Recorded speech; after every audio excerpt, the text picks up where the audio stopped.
Hey everyone, I'm Brent from EliteGamingComputers.com, and this is the first video in a series that we're calling Common PC Building Mistakes. Super simple. We're just going to go over a bunch of different common mistakes that first-time builders and veterans too make when they're building a computer.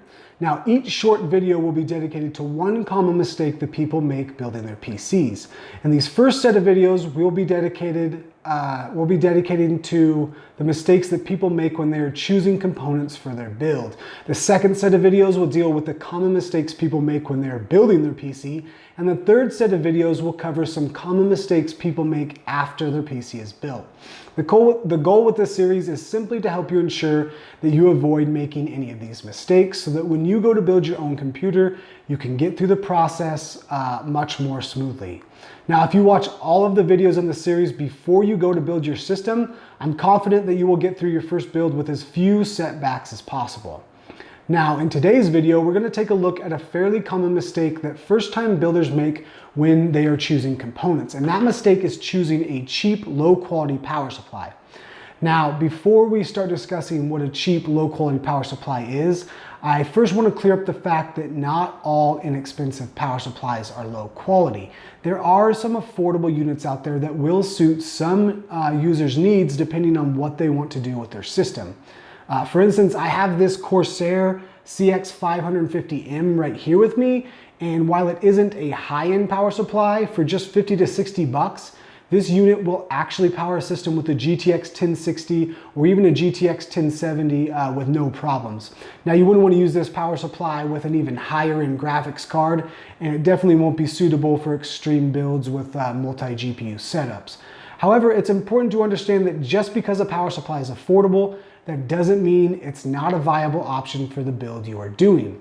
So the real mistake that I often see people making when choosing a power supply is in not understanding that the wattage rating on a specific power supply isn't always the biggest indicator of power supply quality.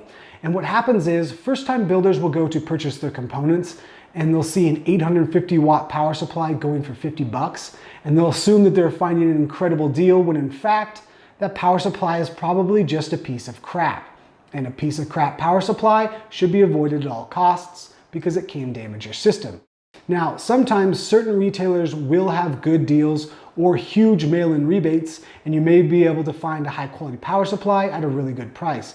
In that case, more power to you. The other thing that is important to note is that just because a manufacturer gets praised for one of their power supplies, it doesn't mean that every other line of power supplies they offer is a good option. There are brands out there like Kintec or Raidmax or Diablotech that I wouldn't touch with a 10-foot pole, but there are also power supplies out there that are made by more popular manufacturers that I would also avoid. So really, the best way that you can avoid choosing a low-quality power supply is to do your research beforehand. And that starts with first understanding how much power the system you are building actually needs.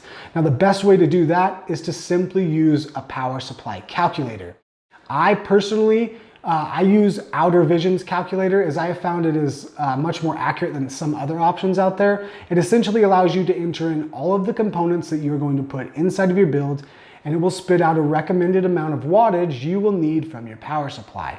It also tells you how many amps your power supply's 12-volt rail will need to deliver in order to run your system. And without getting too technical, the 12-volt rail on a power supply is important because that is the rail that your most power-hungry components will draw power from.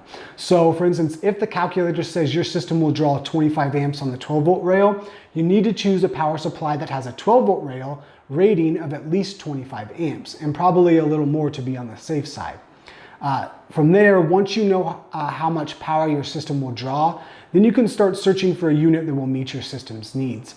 Now, if you really want to leave no stone unturned in your search for a quality power supply, before you commit to a specific power supply, consider checking out reviews on that unit from sites like hardwaresecrets.com or johnnyguru.com, as they provide really in-depth and technically sound reviews on most of the power supply options that are currently out there. If you are looking for a quick list of quality power supplies that you can use in your build, you can check out our power supply buyer's guide on EliteGamingComputers.com, and that will give you a handful of options to choose between at various price points. And if you want to check that guide out, there's a link to it in the description below. But the main takeaway from this video is to make sure you don't choose your power supply without first ensuring that it is a decent quality unit, and also that it is a high enough capacity to run your system. All right, that covers this common PC building mistake, but we'll see you in the next video for another common mistake that you'll definitely want to avoid if you are looking to build a computer.